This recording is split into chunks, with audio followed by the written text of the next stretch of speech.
Good morning everyone. मैं सुदर्शन कुमार आपका अपना चैनल SMITI जोन में फिर से आप लोगों का एक बार स्वागत करता हूं। आज के इस वीडियो में मैं आप लोगों को प्रत्यावर्ती धारा एवं बहुकलीय प्रणाली चैप्टर के वस्तुनिष्ठ प्रश्न के बारे में बताऊंगा, जो आगामी परीक्षा के लिए काफ़ी हेल्पफुल होगा। चलिए स्टार्ट करते हैं। 57 नंबर क्वेश्चन। 57 नंबर क्वेश्चन में कह रहा है कि 3 फेज परिपथ में इकाई पावर फैक्टर पर 2 वाट मीटर का पाठ्यांक डैश है। 3 फेज परिपथ में इकाई पावर फैक्टर पर, पावर फैक्टर आपका इकाई है, पावर फैक्टर इकाई पे कह रहा है 2 वाट मीटर का पाठ्यांक डैश होगा। तो 2 वाट मीटर का पाठ्यांक होगा P = 2 × W1। W1 मतलब वो वाट मीटर। क्लियर? चलिए आगे चलिए। आगे क्वेश्चन कर रहा है 58 नंबर क्वेश्चन। 58 नंबर क्वेश्चन कर रहा है आपका कि निम्न में से कौन सा एक 3 फेज AC परिपथ का गुण नहीं है। देखिए यहाँ गौर कीजिएगा, AC परिपथ का गुण के बारे में पूछ रहा है कि नहीं है, तो गुण नहीं में आएगा। देखिए समान फेज के कोण का अंतर, ये गुण होता है। समान पीक मान, ये भी होता है। समान RMS मान, ये भी होता है। जबकि ये देखिए, ये जो D नंबर का होता है, यही गुण नहीं है। तो इसका ऑप्शन नंबर D होगा कि ये समान तात्कालिक मान गुण नहीं होता है इसी परिपथ का। 59 करा स्टार या डेल्टा संयोजन में संतुलित लोड के लिए पावर खपत डैश है। चाहे स्टार हो या डेल्टा हो, किसी भी केस में या स्टार लीजिए या डेल्टा संयोजन लीजिए, दोनों में से कोई एक भी केस में अगर पावर की बात की जाए, पावर मतलब ट्रू पावर, ट्रू पावर के केस में ये काफ़ी महत्वपूर्ण क्वेश्चन है, काफ़ी महत्वपूर्ण क्वेश्चन है। आप लोग गौर कीजिएगा, चाहे किसी भी केस में हो तो ये पावर = होता है। ये आप याद रखिएगा 59 का, कि ये पावर के केस में संतुलित लोड के लिए पावर खपत के लिए 3 PV/IP, ये ऑप्शन नंबर C। देखिए अगर ये फेज में दिया हुआ रहेगा तो 3 VP/IP cos थीटा लिखेगा। यही यदि पावर हमको, आप गौर कीजिएगा, यदि ये फेज में ही नहीं दिया हुआ रहता, गौर कीजिएगा, यदि ये फेज में नहीं यदि ये ट्रू पावर में, यानी ये फेज में नहीं रहता, फेज में नहीं रहता तब क्या लिखेंगे। देखिए यहाँ पे हो जाता √3 VL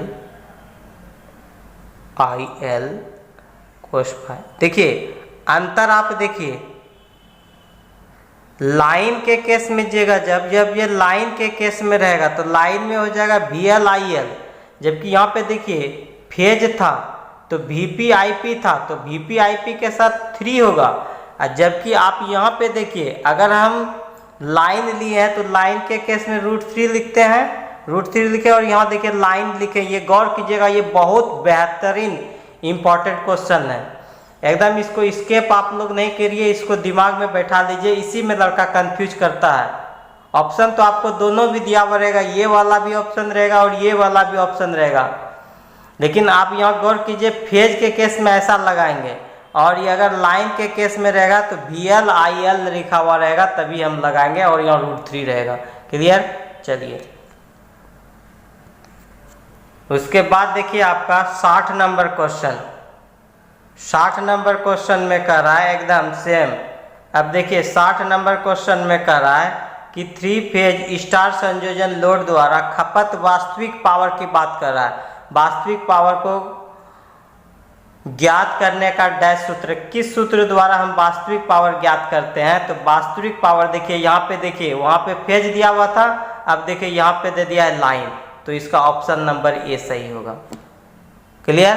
60 नंबर का ऑप्शन नंबर A। वही चीज यहाँ उठा के दे दिया, वहाँ पे था फेज, 59 में फेज था, अब यहाँ 60 में देखिए उसका लाइन दे दिया। तो जैसे ही लाइन लेंगे तो यहाँ √3 लेना पड़ेगा और VL IL लिखेंगे। चलिए 61 नंबर क्वेश्चन देखिए। 61 नंबर क्वेश्चन में कह रहा है कि कौन सा चित्र 3 फेज पावर को मापने के 2 वाट मीटर विधि के सही संयोजन को दर्शाता है, यानी सही समायोजन को दर्शाता है 2 वाट मीटर विधि से। तो 2 वाट मीटर के लिए देखिए हम लोग कौन सा विधि सही है, तो इसको गौर कीजिए आप लोग। 2 वाट मीटर में कौन सा विधि सही है, थोड़ा सा आप लोग गौर कीजिएगा 2 वाट मीटर को। देखिए 2 वाट मीटर में कह रहा है कौन सा विधि सही है। तो 2 वाट मीटर में देखिए हम तो आपको बताए थे ना, एक होता है सीसी, यह है सीसी, सीसी लाइन के सीरीज में लगता है, और ये है PC, current coil, potential coil. तो देखिए हमेशा तो देखिए लाइन के सीरीज में लगाइएगा, तो यहाँ एक लाइन है, आप यहाँ पे गौर कीजिएगा, ये देखिए ये एक लाइन है, तो यहाँ लाइन में हम सीसी लगा चुके हैं। तो उसी तरह ये भी लाइन है, तो इसमें भी तो हम लगाएंगे सीसी, तो ये भी हमने सीसी लगा दिया, ये सीसी,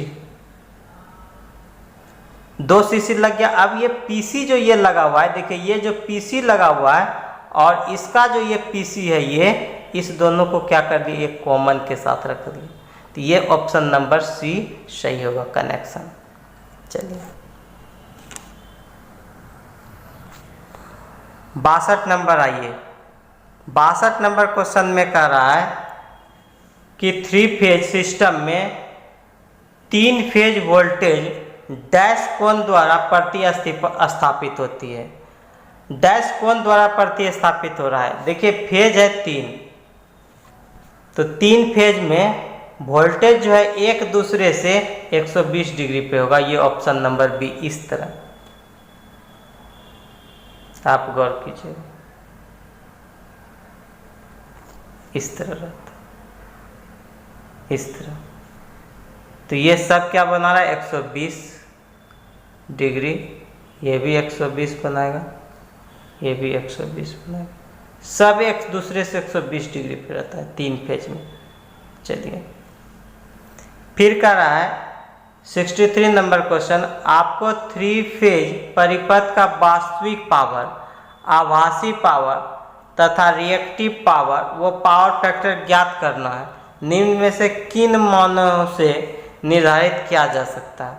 आपको वास्तविक भी निकालना है, ठीक है, वास्तविक भी निकालना है। देखिए यहाँ गौर कीजिए, यहाँ पे आपको कह रहा है वास्तविक भी आपको निकालना है, आभासी भी निकालना है, रिएक्टिव भी निकालना और पावर फैक्टर भी निकालना है।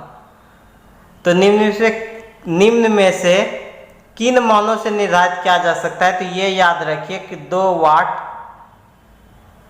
मीटर विधि से, क्योंकि ये आपका क्या है 3 फेज वास्तविक है, तो वास्तविक के लिए हम लोग 2 वाट मीटर का प्रयोग करते हैं। थोड़ा सा आप लोग सुन लीजिए कि देखिए संतुलित हो अथवा असंतुलित 3 फेज परिपथ हो, ठीक है, चाहे वो संतुलित हो अथवा असंतुलित हो। तो संतुलित आपका आता है, संतुलित के केस में आपका आता है आपका डेल्टा कनेक्शन, ठीक है, जबकि यानी क्लियर हो गया। तो अब हमको देखिए हमको क्या करना है, संतुलित और असंतुलित निकालना।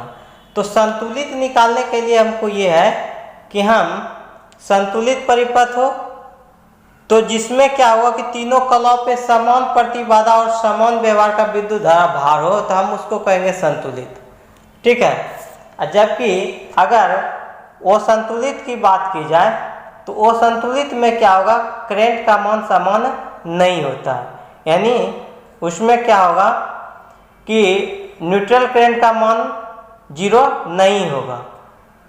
तो अब हम चलिए कि थ्री कलिया प्रणाली में शक्ति मापन क्या करते हैं, power measurement and 3 phase system में।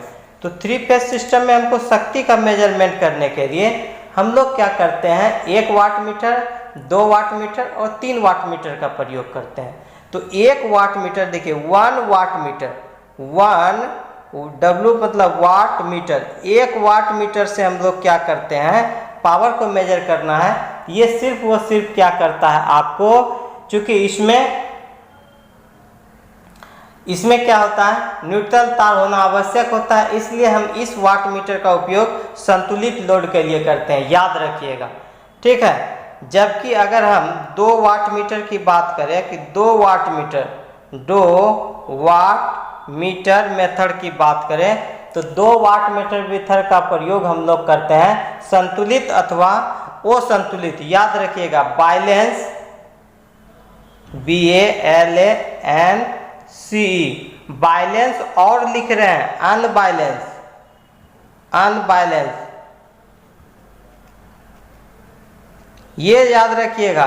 2 वाट मीटर का उपयोग बैलेंस और अनबैलेंस में उपयोग करते हैं। जबकि अगर आपको 3 वाट मीटर की बात की जाए, जब अगर 3 वाट मीटर की बात पूछा जाए, 3 वाट मीटर मेथड का, तो ये हो जाएगा बैलेंस एंड लिखे हैं, याद कीजिएगा, बैलेंस एंड अनबैलेंस। ये बैलेंस और अनबैलेंस दोनों के लिए यूज करते हैं। एंड लिखा है वो क्या था, और, चाहे आप 2 वाट मीटर से बैलेंस निकाल लीजिए या अनबैलेंस को, जबकि यहाँ पे बैलेंस और अनबैलेंस दोनों के केस में हम 3 वाट मीटर का प्रयोग करते हैं, ठीक है। तो इस तरह आपका क्या हो गया, AC यानी प्रत्यावर्ती धारा एवं बहुकलीय प्रणाली चैप्टर के सारे ऑब्जेक्टिव समाप्त हो गए। तो यदि आप लोगों को आज का क्लास पसंद आया हो तो दिल से लाइक करें, शेयर करें। यदि हमारे चैनल पे नए हो तो चैनल को सब्सक्राइब करें और बेल आइकॉन को प्रेस करें ताकि आपको करंट नोटिफिकेशन मिलते रहे। मिलते हैं next day. Thank you class.